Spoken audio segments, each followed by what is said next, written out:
Even though the Midway Mall is practically abandoned, Spirit Halloween is just getting started. Today is opening day, and I'm so freaking excited. Now, after about a month of speculation,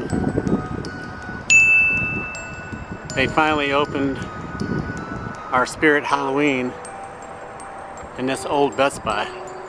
This is where back in the 90s, I used to buy all my CDs, my movies, my computer stuff from the Geek Squad. And I'm actually old enough to remember when this was a Woolworths back in the late 70s and 80s. I heard the animatronics are pretty awesome this year. Let's go check it out.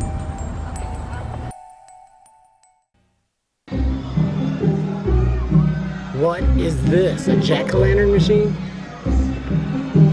Yeah, they go in as regular pumpkins, go through the machine, and come out as jack-o'-lanterns.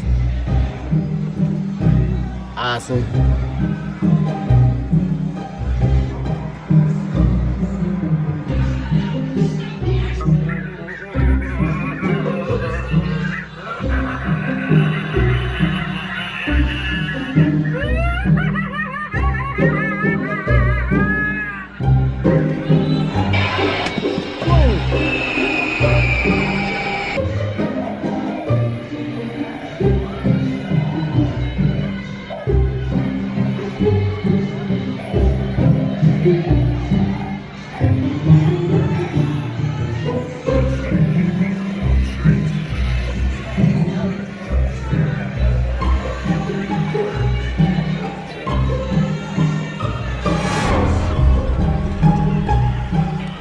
This guy reminds me of The Exorcist when Reagan goes down the stairs backwards doing the spider walk.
Oh, you got Sam from Trick or Treat and Ghostface from Scream. Did you miss me? You'll all float down here. Pennywise?